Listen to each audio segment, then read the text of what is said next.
Welcome back to Honolulu Bay. An absolutely spectacular view first thing in the morning on Monday to be greeted by perfect waves. Big thanks to Surfline, official forecaster, letting us know early, well, that we were going to score, not just here, but also at the Jaws Challenge, which is well underway. A lot going on around the world as well as in Taiwan for the Longboard World Championships, with the World Junior Championships there as well. It's an epic week for pro surfing. High seed coming into the final event in this matchup, including a longtime vet, Miss Sally Fitzgibbons, who's up now. And she will just celebrate that little takeoff. There's that little style that she's been working on over the years. She's been a part of so many major finals in her career. She's looking for her first win of the season. It's on the way now, 25 minutes to go. And drawing her first line into this one is our surfer from West Oz, Bronte Macaulay. A lot of patience, setup work on that line. Big first turn off the roof. Jams it right off the top again. Two big hooks for our goofy footer, and she'll step off. She's been enjoying a lot of great feelings this year. One of her favorites, seeing her old man take out a big Masters title. Dave Macaulay, former number 3 in the world. But great to see those re-entries off the top. We remember how brilliant she was to watch on her backhand at Jeffreys Bay this year as well. Yeah, and you know what's a point of difference too, Joe? Look at that offshore wind as well. That offshore wind is really kicked in right now. And I think that's going to help the conditions. It's going to smooth it out. It's going to make that inside a lot hollower. I think we'll see a few more waves go all the way. So Bronte Macaulay, some beautiful turns here, bringing it through, a little free-fall drop. And she kicks on out. So nice opening wave there for Bronte. I love her approach. I love that nice low center of gravity style. 40 on the clock. Waves on the way. Caroline Marks with the priority roll.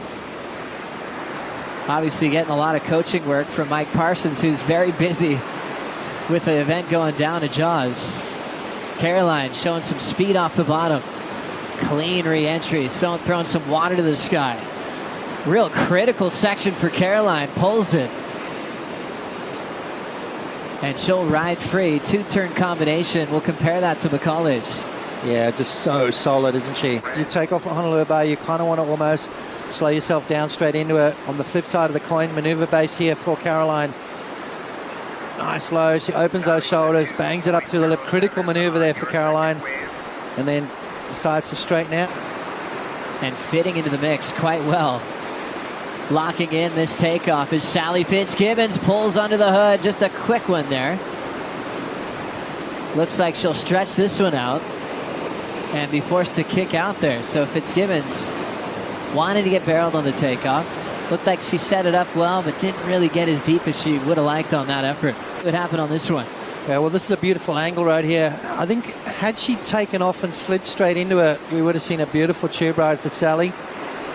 And then this wave ran down the line, so it decides to kick out.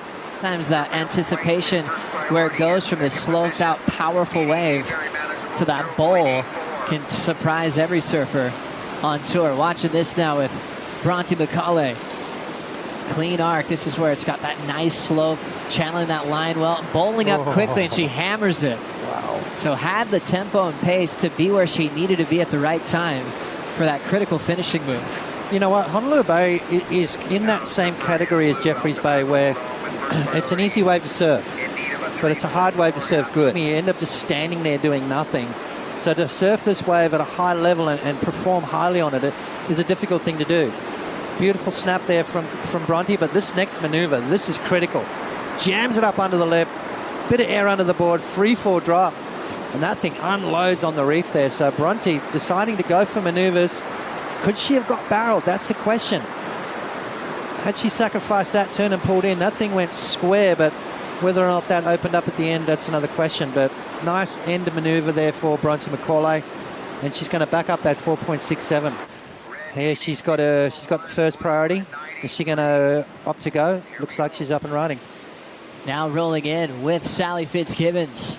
Pulling into the first section, nice and hollow, comes out with the spin.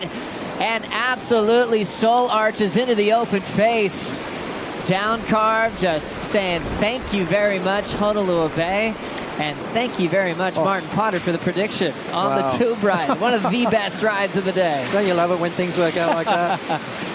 I mean, to get a score up in that range, it's going to have to take a tube ride and then maybe some maneuvers. But depending on how the tube ride comes out, I mean, that was deep. Incredible barrel. She had a Karamas, halfway through the season. She is insane, taking off late. How'd she do this one? Yeah, well, like you said, taking off late, nice and deep.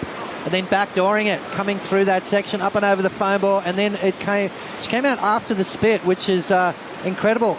Still scoring potential, Sally. Don't give it away. And, well, she could have put a few more points on the board there. Is this going to be a 10-point ride? Let's have a look at it. Pulls up nice and deep. I mean, that's a solid barrel there from Sally. When you're looking down on it, it doesn't do it justice as far as the size goes. But Sally Fitzgibbons comes out, shows us that body language. Let's have a look again. Driving off the bottom. There's no slowing down. There's no manufacturing anything. That is pedal to the metal stuff. That's what the judges want to see. And that is going to be close to perfect, Joe. You see that footwork moving forward once she locked into her position inside a massive cavern. Shuffled back just to celebrate the ride. Alex Bitello, Russell Bjerke taking some crazy wipeouts as this one continues right out front. Fitzgibbons, solid power gem.